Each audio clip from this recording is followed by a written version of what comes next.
Bonjour à tous, aujourd'hui pour nous parler de gestion obligataire, j'accueille Timothée Pubelier, le responsable de la gestion obligataire internationale à la financière de la Cité. Timothée, bonjour. Bonjour. Alors on entend beaucoup parler de redémarrage de la croissance, des taux assez spectaculaires. Quelle est un petit peu votre analyse sur la question, sachant qu'on parle aussi un peu d'inflation? Alors oui, on a croissance et inflation très forte. Le FMI attend une croissance pour 2021 à 6% et pour l'année prochaine à 5%. Du côté de l'inflation, les derniers chiffres ont surpris à la hausse, donc 6,2% pour les États-Unis et 5% pour l'Europe. Justement, chez les gérants, les avis sont très partagés. Il y en a qui pensent que l'inflation est transitoire, qu'elle ne va pas durer, et puis d'autres qui pensent que c'est un phénomène d'inflation séculaire. Quelle est votre analyse? Alors pour moi, elle sera en effet transitoire, mais transitoire dans le sens où elle n'est pas structurelle. Donc on ne va pas rester avec des niveaux d'inflation comme ça sur le très long terme. Après, on a vu que plusieurs facteurs qui poussent cette inflation se sont montrés beaucoup plus persistants qu'attendus. On peut notamment parler de la hausse des loyers, de la hausse des salaires et aussi des problèmes sur la chaîne d'approvisionnement. Pour vous, ça ne va pas durer très longtemps? Pour moi, ça va durer plus longtemps que ce qu'on avait imaginé au départ, mais ce ne sera pas sur le très long terme en effet. Alors ça, c'est pas très bon pour les gestions obligataires quand même, ce que vous nous annoncez en prévision.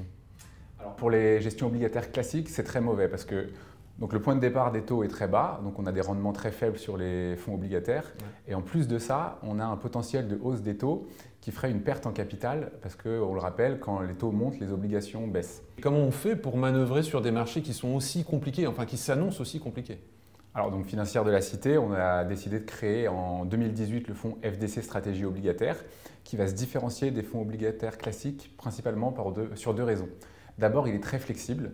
Donc certains fonds ils vont être juste européens ou alors juste sur juste crédit.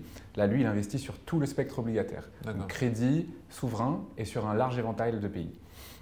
Donc déjà, ça lui permet d'aller chercher des poches de performance sur différentes parties du spectre obligataire.